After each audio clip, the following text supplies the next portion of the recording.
Bonsoir à toutes et à tous et bienvenue pour ce nouveau numéro de LFNA TV. Au sommaire ce soir, la 4e journée de Ligue 2. La belle victoire samedi de Niort face au Paris FC, un des favoris pour la montée. Pau malheureusement s'est incliné lourdement à domicile contre Sochaux, une défaite 3-0. Les Girondins de Bordeaux jouent à Grenoble ce soir pour clore la 4e journée de Ligue 2. Les mots de David Guillon, l'entraîneur des Girondins en conférence de presse, juste après le sommaire. Dans l'actualité également, la première journée de National 2 et le premier match pour le promu, le Stade Bordelais qui recevait Gol FC samedi. Le résumé dans un instant.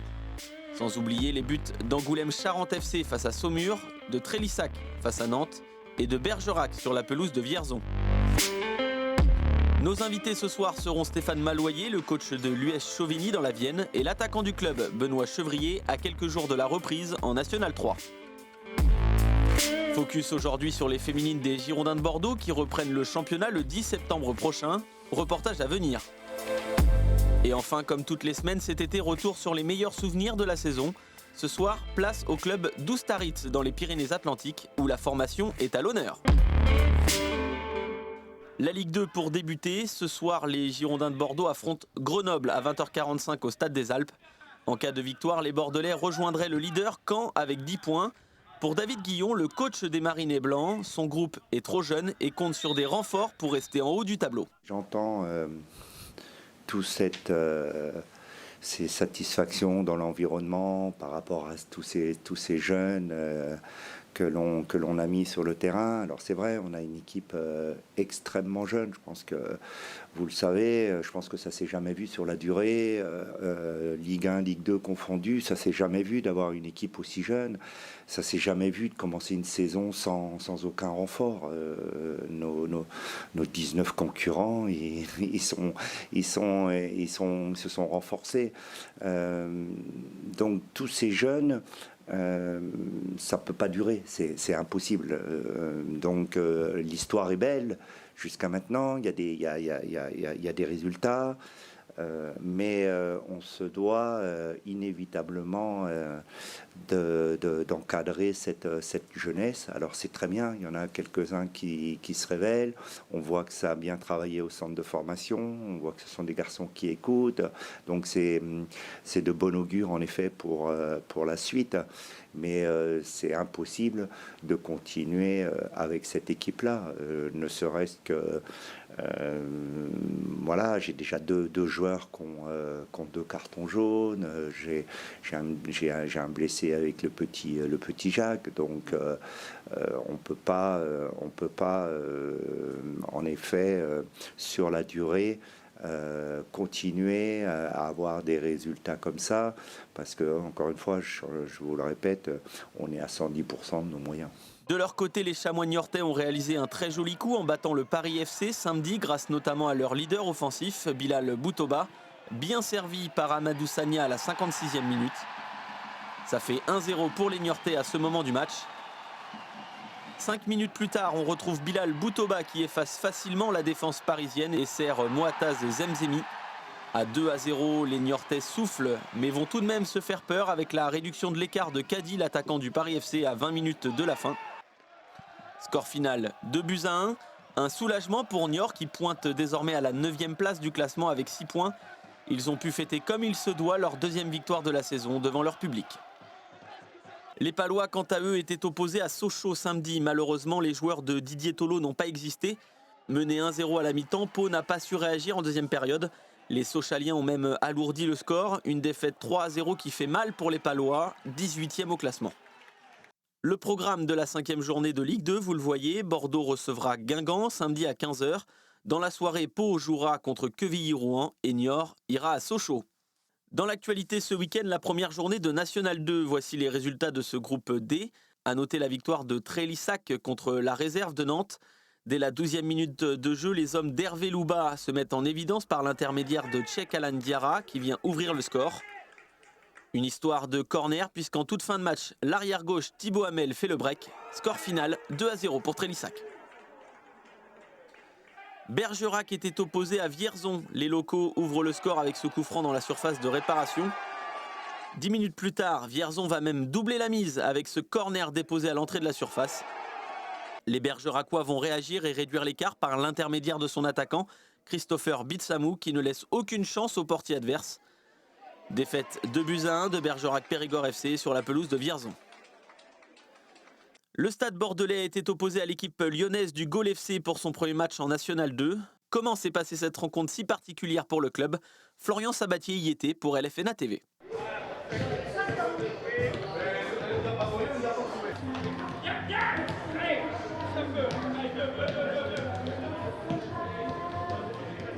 Oui, alors ça serait difficile parce que si on devait faire cavalier seul en National 2, ça veut dire qu'on monterait tranquillement. Or, avec 5 descentes et demi, il est bien évident que même moi qui avais des ambitions de jouer le haut du tableau, on est obligé de se positionner pour jouer le haut du tableau parce que jusqu'à la 8e place, on sera en danger. Début de cette première journée de National 2 qui oppose le Stade Bordelais et le Gol FC. Dès les premiers instants de la partie, ce sont les hommes de Nicolas Pires qui vont se mettre les premiers en situation. Suite à un bon décalage, Santiago Forni sert en retrait. Le ballon ne sera pas loin de rentrer au fond des filets. Mais les visiteurs vont répondre du tac au tac puisqu'à la 5e minute de jeu, sur un centre en retrait, le gardien Anthony Loustalo parvient à repousser la tentative. Mais Mohamed Guilavogui suit bien et met le cuir au fond des filets pour l'ouverture de la marque. Sur un très bon rythme, les joueurs lyonnais vont continuer leurs efforts et sur un raid solitaire d'Alexis Gonçalves qui va frapper, voit le portier s'opposer à cette nouvelle tentative. Mais les Bordelais, poussés par leur public, vont se montrer dangereux suite à une belle percée de Clément Janin qui trouve lui aussi le gardien de but sur sa trajectoire. Nous arrivons à la demi-heure de jeu et Loïc Dufault va lancer Mohamed Guilavogui dans la profondeur qui se joue du gardien. Mais il faut toute la vigilance de Jonathan Abonkele pour éviter un but synonyme de break. Fin de cette première période où le score est d'1-0 en faveur du Gol FC.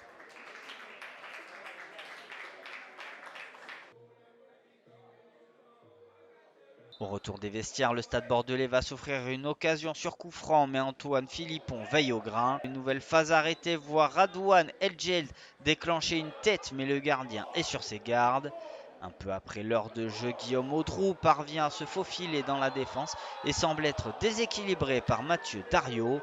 L'arbitre siffle et sort sans aucune hésitation un carton rouge qui laissera le Stade Bordelais à 10 pour le reste de la rencontre. On se rapproche de la fin de ce match et sur un ballon récupéré à hauteur du rond central, Oumara Kamara n'est pas loin de marquer le but du week-end, mais sa frappe trouve le montant du gardien. Nous sommes dans le temps additionnel et sur un dernier coup franc, le Stade Bordelais ne parviendra pas à trouver le but de l'égalisation.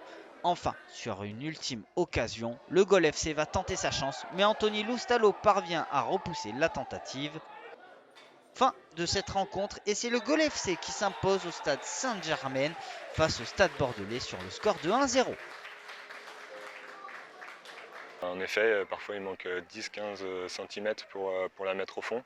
Il va falloir travailler ça pour essayer d'être un petit peu plus efficace. Après, il faut qu'on garde quand même cette énergie, cette volonté qu'on a de tous jouer ensemble, de bien défendre. Parce qu'on voit que quand on tire tous dans le même sens, on est difficile à bouger et qu'on a posé quelques difficultés à cette grosse équipe de Gol FC. Donc il faut garder ça et essayer d'être encore presque un peu plus méchant et déterminé pour pouvoir mettre les buts qui pourront nous faire gagner les matchs. Je suis quand même content de ce que j'ai vu sur la prestation au niveau individuel et au niveau collectif. Voilà, franchement, c'est surtout par rapport à l'équipe qu'il y avait en face. Voilà. Honnêtement, je ne m'attendais pas à dominer autant. C'est vraiment dommage que ça finisse à 1-0 et que ça fasse quand même 0 points à l'arrivée. Mais je vais essayer de positiver. Le carton du week-end est signé Saumur qui jouait à Angoulême. Les Charentais encaissent un but dès la 8e minute de jeu. 2 minutes plus tard, les locaux prennent l'eau et Saumur double la mise. Rien ne va plus pour les joueurs de David Jiquel qui sont absents et qui vont même permettre à Saumur d'inscrire un 3e but à la 24e minute. 3-0 à la mi-temps, le score est lourd et Angoulême Charente FC doit réagir. Et c'est chose faite à la 56e minute avec Kevin Cardinali qui réduit l'écart. Moins de 20 minutes après, c'est le milieu d'Angoulême, Abou Touré de la tête, qui entretient l'espoir pour les locaux avec ce ballon qui a bien franchi la ligne. Angoulême-Charente FC est en feu et va même bénéficier d'un pénalty après cette bousculade dans la surface de réparation. L'attaquant Kevin Cardinali s'élance et s'offre un doublé pour égaliser à 3 partout. Tout est possible alors pour Angoulême dans cette fin de match, mais l'arbitre siffle une main à l'entrée de la surface. Coup franc pour les visiteurs. C'est Emmanuel Bourgault, l'ancien Amiénois, qui a offert la montée en Ligue 1 au Picard en 2018, qui vient crucifier les Charentais avec ce magnifique coup franc enroulé. Victoire 4-3 de Saumur sur la pelouse d'Angoulême où le spectacle était présent. Le directeur sportif d'Angoulême-Charente FC, Pierre-Emmanuel Allard, est avec nous dans LFNA TV. Bonsoir Pierre-Emmanuel. Bonsoir à tout le monde. On est un peu passé par toutes les émotions samedi, mené 3-0, puis l'égalisation à 10 minutes de la fin de la part des Charentais, avant ce coup franc de Saumur au bout du temps additionnel. Dans quel état d'esprit vous êtes aujourd'hui?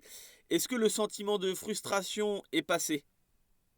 Oui, parce que de toute façon, quoi qu'il se passe, hein, après une victoire, après une défaite, c'est le lot de tous les matchs de football. Il faut toujours avancer et ne jamais rester sur ses acquis. Donc, l'état d'esprit reste le même que si on avait eu les 3 points ou même ne serait-ce qu'un point. Donc, toujours dans cette envie énorme de travailler, de retrouver le groupe dans quelques heures sur le chemin d'entraînement et puis d'avancer, de préparer ce prochain match. En tant que directeur sportif d'Angoulême-Charente FC, comment vous jugez la première période d'Angoulême qui est un petit peu ratée quand même, voire même ratée? Ouais, non, n'ayons pas peur des mots, hein. Il y a pas de souci là-dessus, hein. Quand on prend 3-0 à la maison, à la demi-heure de jeu, effectivement, on peut pas. C'est très dur de tirer des points positifs, même si après coup, hors émotion, lorsqu'on a revu la vidéo pas plus tard qu'hier matin avec le staff, on s'aperçoit quand même qu'il y avait des choses, des axes, des points positifs, pardon, à retirer même de cette période-là. Donc c'est pas évident de se faire parce qu'en plus de ça, on est plus embêté par rapport à l'énorme travail qui a été fait de la part du staff pendant ces 7 semaines de prépa. Donc forcément, on espère un meilleur début. Après, il y a eu les corrections à la mi-temps où on est très vite, on s'est projeté plutôt sur ce qu'il fallait mettre en place plutôt que le débrief de cette première mi-temps où, comme on l'a dit, il n'y avait pas grand-chose à retirer à chaud. Donc la réaction des garçons a été excellente et ce qui donne beaucoup d'espoir pour la suite et qui nous empêche de sombrer dans une mélancolie désastreuse. Vous parliez de la préparation, justement pendant la préparation, Angoulême a souvent raté ses premières périodes, puis a réagi en seconde. C'est ça qui fait vraiment la force d'Angoulême-Charente FC? C'est peut-être un de nos points forts sur lesquels il va falloir s'appuyer sur cette saison. On a recruté des garçons avec un excellent état d'esprit. Là-dessus, c'est une de nos règles prioritaires dans ce recrutement. Après, il faut savoir que mine de rien, il y a eu énormément de changements malgré notre stratégie de recrutement qui était avant tout de conserver le maximum de joueurs. Bon, voilà, c'est le lot des clubs de National 2. Il y a énormément de mouvements. J'ai vu que le coach Andrézieux aussi était content de son match nul puisque lui aussi, 80% de son effectif a changé. On est un peu tous dans cette même typologie-là de mouvements, on va dire. Donc, aujourd'hui, il va falloir encore quelques matchs pour finir de bien assimiler tactiquement tout ce qui demande notre projet de jeu. Donc voilà, il n'y a pas de panique dans la demeure, bien au contraire, on continue, on a envie que les matchs s'enchaînent, c'est tout, on a envie de jouer dès demain, quoi. Même dès aujourd'hui si c'était possible.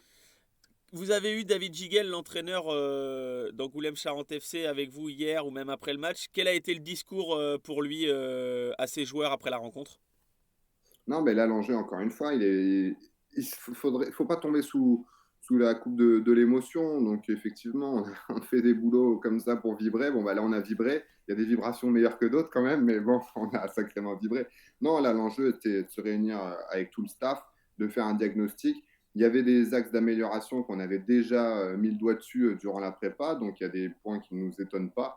Après, effectivement, il y a eu d'autres aspects, peut-être un aspect aussi un peu mental de cette ouverture de championnat où c'est jamais évident pour les nouveaux aussi de jouer à le bon, hein, même si ce n'est pas le Camp Nou, attention, pas de problème là-dessus, mais bon, il y a toujours cette envie de bien faire et puis on connaît tous ce sentiment-là où parfois on veut tellement bien faire qu'on passe totalement à côté de la plaque parce que voilà, inhibé par une sorte peut-être de pression. Donc voilà, il y a plusieurs facteurs, qu'ils soient tactiques, techniques, physiques ou psychologiques. Donc l'enjeu est de bien peser et mesurer chacun de ces facteurs-là, y apporter des solutions. Donc il y a déjà un process qui est mis en place dès cet après-midi pour ça auprès des garçons. Et puis voilà. Les têtes sont tournées sur le week-end prochain avec un déplacement contre l'équipe de Chamalières. Les 3 points sont déjà indispensables selon vous ou c'est encore trop tôt pour tirer Mais des conclusions? de toute manière, quand on nous annonce il y a quelques semaines qu'il y aura 5 à 6 descentes, chaque 3 points sont indispensables, très sincèrement. Ça vous fait peur? Oui, clairement, clairement, parce qu'aujourd'hui, on ne peut pas, ça serait manquer d'humilité que de ne pas craindre ces 5 à 6 descentes. Le championnat de N2 est extrêmement homogène. Chaque équipe peut faire tomber n'importe quelle écurie. Donc aujourd'hui, bien évidemment, 5 à 6 descentes, c'est inédit, c'est nouveau, on n'a jamais vécu ça pour une seule montée qui puisait. Donc effectivement, là, l'enjeu prioritaire, c'est de s'éloigner de cette zone-là. Moi, mon sentiment personnel, c'est que je pense qu'il y aura même des clubs qui seront concernés par la montée et la descente à 2-3 journées de la fin, parce que encore une fois, cette homogénéité de championnat fait que. Donc oui, non, là, c'est inévitable que ça fait froid dans le dos, quoi. Dernière question, Pierre-Emmanuel Allard, le directeur sportif d'Angoulême Charente FC. Vous parliez de transfert de mercato tout à l'heure. Est-ce que le mercato est terminé du côté d'Angoulême? Non, du tout. Du tout. Et je peux vous faire une première annonce en exclusivité, puisqu'on ne l'a pas encore publié sur nos canaux de communication, mais il y aura l'arrivée de Sami Belkorchia au poste de latéral gauche en provenance de Quevilly-Rouen Métropole, qui a signé il y a quelques heures, pardon, qui nous vient donc de Ligue 2, puisqu'il a évolué, il a fait 7 matchs l'année dernière en Ligue 2. Il a participé activement avec plus d'une trentaine de matchs à la montée de QRM de National à la Ligue 2 la saison auparavant. Donc il nous rejoint dans l'effectif ce soir pour la séance de cet après-midi. Et ensuite, on reste toujours en veille, en observation de ce que le marché peut nous offrir, correspondant bien évidemment à nos besoins, inévitablement. Merci beaucoup pour cette information en exclusivité du coup pour LFNA TV. Merci à vous, Pierre-Emmanuel Allard, d'avoir été avec nous ce soir. Merci de votre invitation, avec grand plaisir. Vous voyez donc les résultats de cette première journée du groupe D en National 2. La victoire de Trélissac 2-0 à Nantes. La défaite de Bergerac à Vierzon 2-1. Le promu, le Stade Bordelais, s'incline à domicile face au Gaulle FC 1-0. Et enfin le carton du week-end pour Saumur à Angoulême 4-3. Le calendrier de la deuxième journée de National 2, vous le voyez en ce moment. Le Stade Bordelais se déplacera à Moulins-Isère. Bergerac recevra Bourges. Trélissac accueillera la réserve de Lorient. Et enfin, Angoulême ira défier le FC Chamalières. En National 3, désormais, la première journée de championnat débute samedi prochain. On retrouve notamment le promu Porte-Entre-deux-Mers qui se déplacera à Mont-de-Marsan. On surveillera également le déplacement de l'US Chauvigny à Neuville. Le club de la Vienne a terminé 6e la saison dernière et l'entraîneur Stéphane Maloyer ainsi que l'attaquant Benoît Chevrier sont avec nous dans LFNA TV. Bonsoir messieurs. Bonsoir. Première question, coach, une 6e place la saison passée en National 3. Comment vous jugez la saison écoulée?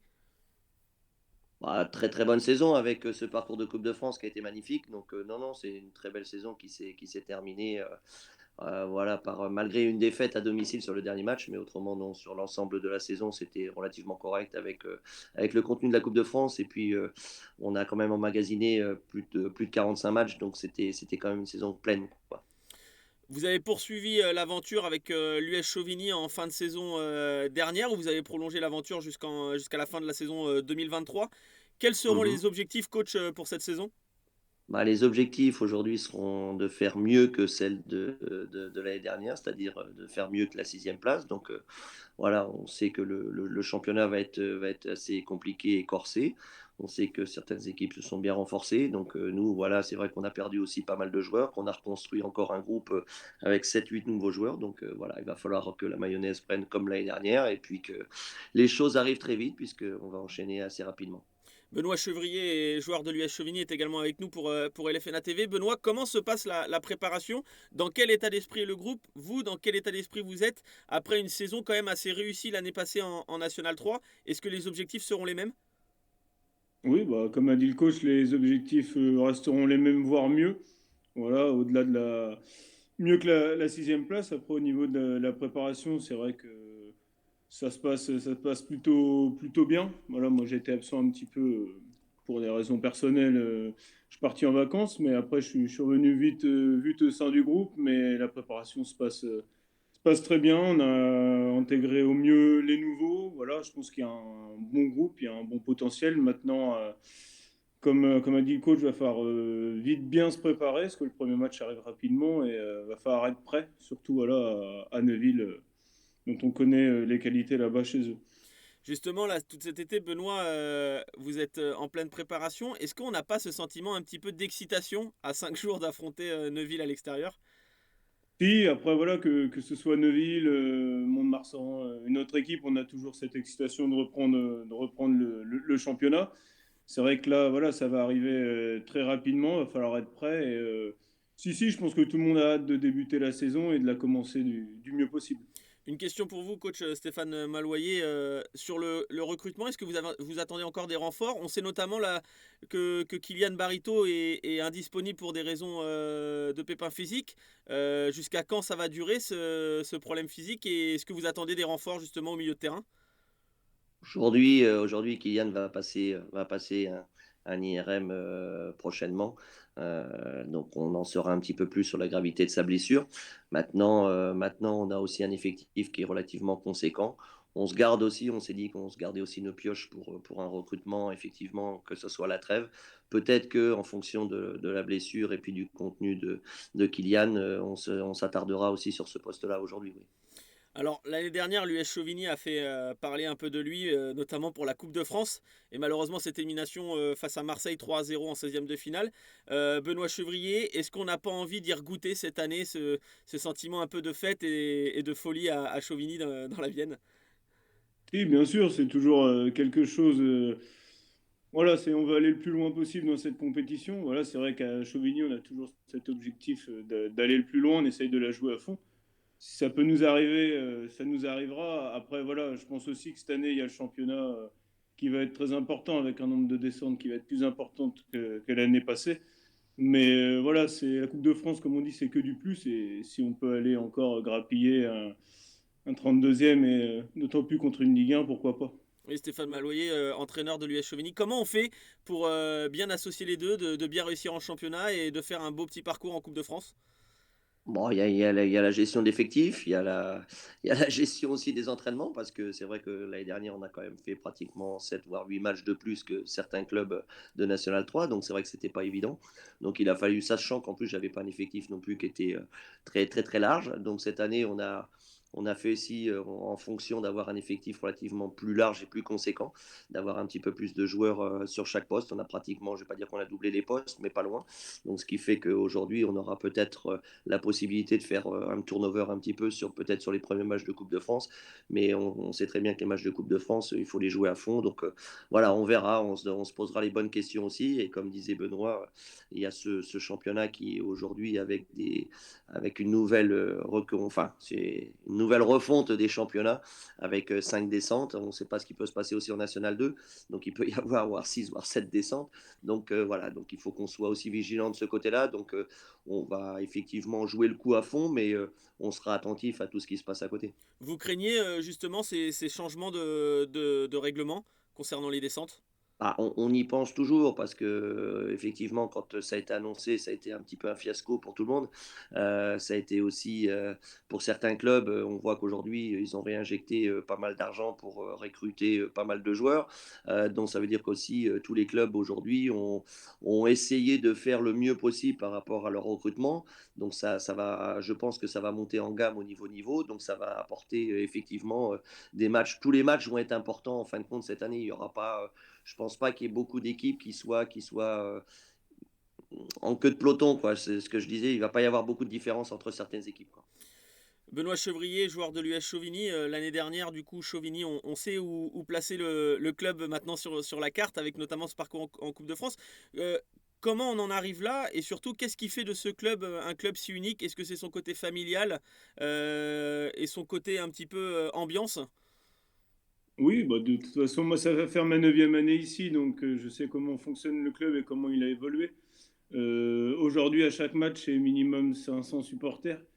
Ce qui fait que dans la poule, quand on va à l'extérieur, on voit jamais ça. Donc c'est vrai que nous, on a cet engouement-là qui nous suit chaque week-end, on va dire, que ce soit chez nous. Après, si les gens pourraient se déplacer, je suis sûr qu'ils le feraient, mais bon, c'est compliqué.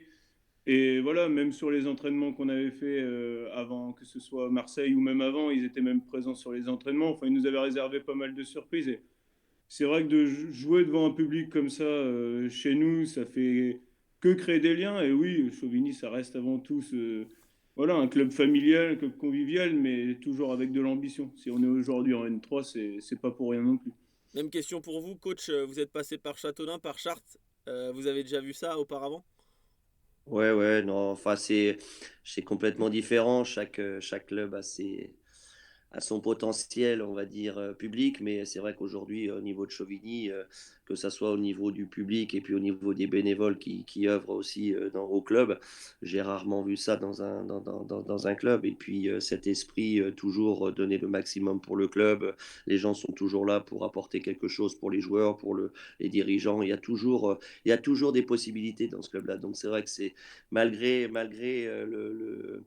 on dit toujours qu'on était quand même l'année dernière le quatrième plus petit budget de France quand même, enfin, ça faut le souligner. Donc c'est vrai qu'aujourd'hui on est quand même dans un fonctionnement où ce club est chaleureux et convivial et familial, mais comme le disait Benoît tout à l'heure, il se structure aussi de plus en plus. Donc à nous aussi, encore aujourd'hui, avec la structure, le nouveau staff, parce que c'est vrai que j'ai un staff aussi qui a été un petit peu plus, qui a été amélioré aussi dans l'équipe, ce qui fait qu'aujourd'hui ça apporte une sérénité, ça apporte autre chose. Maintenant, voilà, ça fait peut-être bizarre pour certaines personnes qui n'ont pas vu peut-être un préparateur physique ou un adjoint ou deux adjoints. Maintenant, voilà, je pense que les clubs avancent tous les uns après les autres et nous aussi, chauvinisme, parce que on est un petit club entre guillemets, qu'il faut que le club reste où il était avant. Donc il faut améliorer certaines choses. On est en train de le faire. On y va à tâtons, on y va à notre vitesse, mais on y va avec sérénité et surtout avec un président aujourd'hui qui est vraiment derrière nous. Dernière question pour vous, Benoît Chevrier, joueur de l'US Chauvigny. Qu'est-ce qu'on peut vous souhaiter cette année et quel cadeau pourriez-vous faire à votre coach? Qu'est-ce qui lui ferait plaisir? Bah, qu'est-ce qui fait plaisir? C'est tout simplement qu'on finisse du mieux possible, hein. Voilà, c'est comme on a dit, le maximum, gagner le maximum de matchs. Voilà, aujourd'hui, on va pas se fixer un objectif particulier, mais gagner un maximum de matchs, pas perdre à la maison. Ça, c'est aussi important pour nous de garder ça. Voilà, l'année dernière, on l'a tenu un maximum. Cette année, ça serait bien qu'on aille jusqu'au bout, de pas perdre à la maison. Voilà, c'est aussi important. Et puis voilà, enfin voilà, juste nous souhaiter une bonne saison, mais sur ce côté-là, je pense qu'il y aura pas de souci. Bon, On bah, va faire le maximum. en tout cas, on vous le souhaite. Merci beaucoup, messieurs, d'avoir été sur LFNA TV. Merci à vous. Merci beaucoup. Dans le reste de l'actualité, à noter que la Coupe de France débute ce week-end en Nouvelle-Aquitaine. On fera un point la semaine prochaine. Focus ce soir sur les féminines des Girondins de Bordeaux. Le championnat reprend le 10 septembre prochain avec un match contre Le Havre. Comment se déroule la préparation pour les filles de Patrice Lair? Élément de réponse avec Florian Sabatier pour LFNA TV.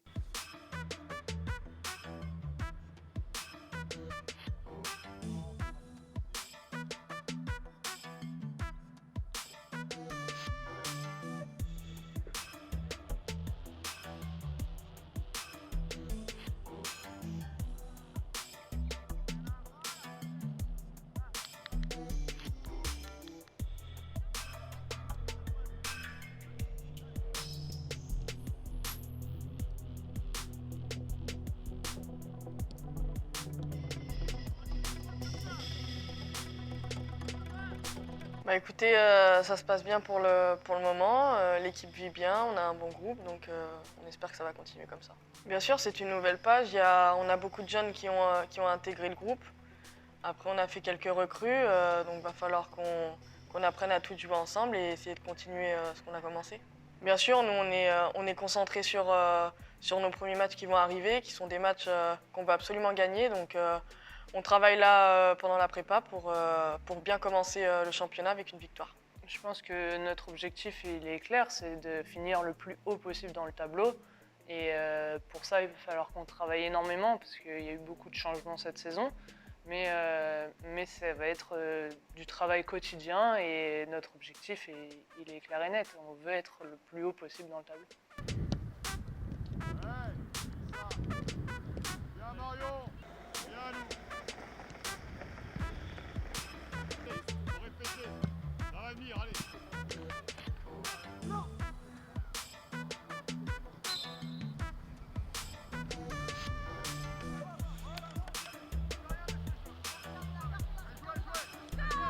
Bah, bien sûr, hein, ça reste un objectif, je pense, pour chaque joueuse. Après, voilà, on a des joueuses qui ont fait l'Euro, donc c'est important pour nous. Elles vont nous apporter cette expérience-là.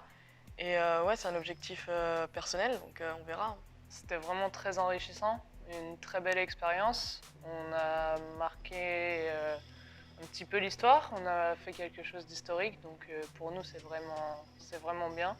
Et on est forcément déçus de cette fin, mais on a fait quelque chose de grand et c'était qu'un premier pas pour la suite. C'est vrai que c'était une première pour moi, en plus en tant que numéro 2, donc c'était aussi nouveau. C'est un poste qui est particulier, on le sait, et la hiérarchie elle a été tout de suite établie, donc il n'y a eu vraiment aucun problème. Avec Justine, on savait pourquoi on était là. C'était pour faire travailler Pauline, pour la pousser à son maximum, pour qu'elle soit performante. Je pense qu'elle a fait une bonne compétition, donc on a fait notre boulot. Et voilà, c'est ce que je retiens de cette compétition, c'était une belle expérience. Et même en tant que numéro 2, et pour la suite, ça peut être que enrichissant. Je suis très fière de ce que j'ai fait jusqu'à présent. Maintenant, j'espère vraiment que c'est que le début et qu'il y aura d'autres caps, il y aura d'autres sélections, d'autres compétitions. Voilà, je suis contente d'être au club des Girondins de Bordeaux aujourd'hui et j'espère que ça va me permettre d'évoluer encore, de progresser encore pour atteindre des objectifs encore plus hauts.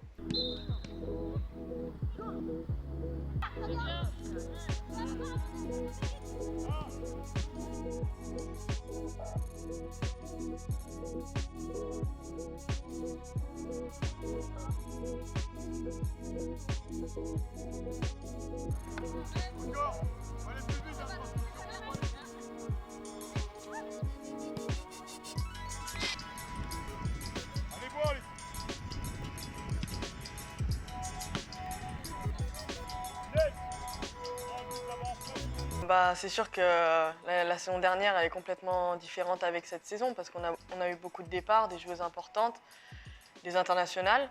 Donc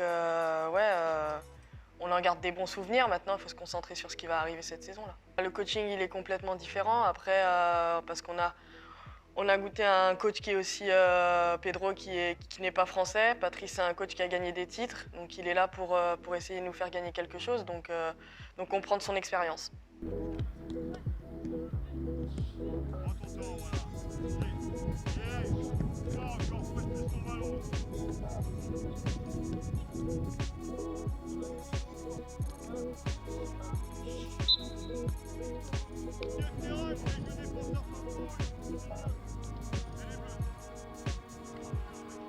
Alors, on a une position privilégiée sur le terrain, parce qu'on est derrière le jeu, donc on voit tout ce qui se passe.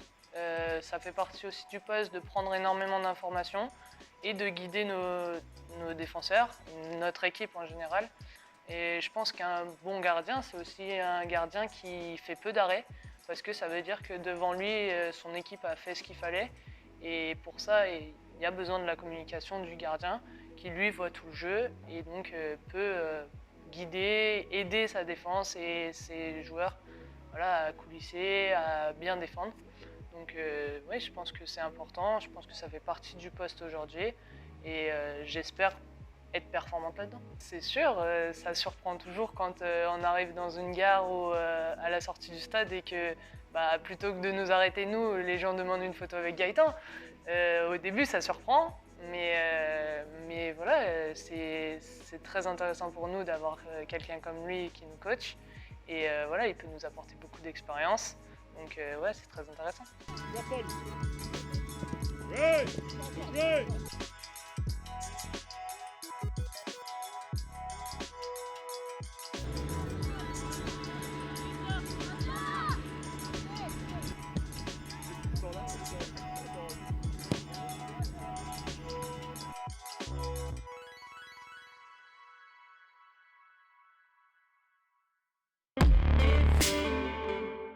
Comme toutes les semaines, nous vous faisons découvrir ou redécouvrir les meilleurs reportages de la saison. Le club d'Oustaritz se définit comme une école de football et d'éducateurs dans les Pyrénées-Atlantiques. Comment le club basque s'est structuré autour de la formation? Reportage.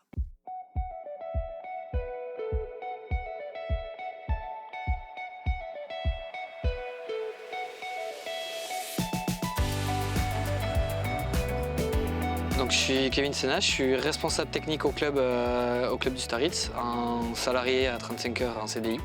Donc je suis responsable technique depuis maintenant 5 ans, c'est la 6e saison.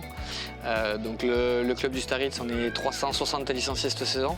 On est sur une dynamique de progression quand même depuis qu'on est arrivé sur le complexe d'Etxebarria ici, donc depuis que je suis arrivé au club, où on a franchi les paliers. Maintenant la barrière des 400 va se rapprocher et on espère l'atteindre un jour. Sur la dynamique du club, la politique du club, on cherche à être une entité de formation reconnue comme un club de formation avec une forte identité club qui est propre au Pays Basque. Et du coup, on a mis tous les moyens nécessaires pour développer cet aspect formation-là. Donc à la fois par la structuration, enfin les dirigeants ont mis ça en place à la fois par la structuration de l'emploi. Donc je suis un employé CDI, on a un employé en BPGEPS, en formation BPGEPS cette année, en apprentissage, 3 services civiques, un autre apprenti en management commercial, donc qui s'occupe de toute la partie partenariat, et puis avec des perspectives d'avenir l'an prochain sur la titularisation d'un poste, puis continuer à en fait former des jeunes et avoir aussi cette structuration un petit peu professionnelle, on va dire, au niveau du club. Et donc toute cette partie est faite pour augmenter le niveau de nos joueurs, continuer à amener des bons joueurs à notre équipe senior et en même temps on a développé toute la partie éducateur. On a des éducateurs qui sont là depuis des années, formés, et puis on a commencé à intégrer les jeunes. Donc une bonne partie de nos jeunes qui sont là aujourd'hui présents sur les stages et à la fois sur notre école de foot sont des gens de moins de 20 ans. On en a aujourd'hui quasiment une vingtaine, puisqu'il y a des nouvelles recrues qui sont arrivées là. On a plus d'une vingtaine de joueurs de U15 à U18 qui donnent du temps les samedis matins, les mercredis après-midi sur les stages de vacances, qui sont à la fois formés, enfin qui commencent à se former à la fois en externe avec les formations FFF et les formations en interne, comme aujourd'hui sur les stages. J'ai 17 ans, je joue en senior et je coach la catégorie U11 depuis 2 ans maintenant. Voilà. Et ça fait 4 ans que je suis coach, enfin, c'est ma 4e année. Voilà, et du coup, comment je suis devenu coach, c'est très simple. Quand je venais voir les entraînements des petits et tout, je trouvais ça cool. Et puis du coup, j'avais dit comme quoi ça pouvait m'intéresser de coacher. Et du coup, le président avec qui je suis assez proche est venu me voir pour me proposer de coacher. C'était les U9. Et du coup, je commençais à U9, et puis ça m'a plu, j'ai continué jusque maintenant. C'est-à-dire que j'avais cette approche du football où je jouais et je voulais avoir une autre approche du foot où je coachais, où j'apprenais aux autres le foot.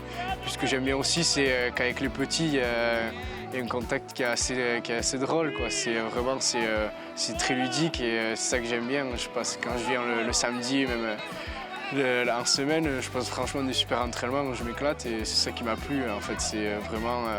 Voilà, puis ils sont tout le temps de bonne humeur, ça me permet de penser à autre chose un peu et voilà, de m'amuser. Voilà. Travailler en sport, c'est vrai que ça m'a donné des idées, notamment pour être prof de sport, partir en STAPS. Voilà, c'est vrai que ça m'a fait penser à ça. Et puis c'est surtout en voyant Kevin qui travaille dans ça aussi, qui a fait STAPS, c'est surtout comme ça que ça m'a donné des idées. Du coup, l'année prochaine, je vais essayer de rentrer en STAPS, quoi. Voilà.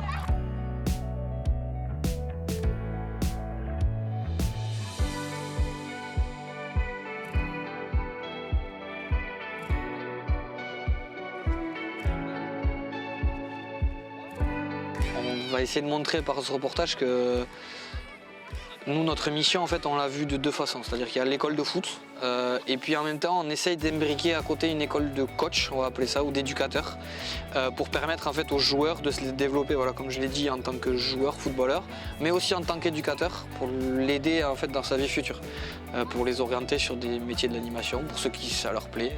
Il y en a certains qui passent les BAFA, d'autres qui vont tenter STAPS l'an prochain, donc ils sont tous sur les métiers du sport. C'est aussi leur donner cette possibilité de découvrir, d'avoir un petit peu d'expérience, parce que mine de rien, encadrer des stages, encadrer des entraînements, encadrer des jeunes, c'est totalement différent. Ça va prendre le sens des responsabilités.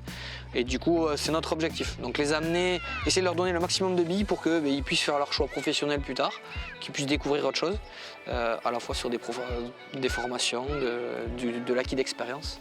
Donc on espère les accompagner au mieux, en tant que sportif et extra-sportif. C'est la fin de ce numéro de LFNA TV. Merci à toutes et à tous de nous avoir suivis. Pour revoir l'émission, rendez-vous sur nos réseaux sociaux Facebook et YouTube LFNA TV. Je vous dis à la semaine prochaine pour une nouvelle émission.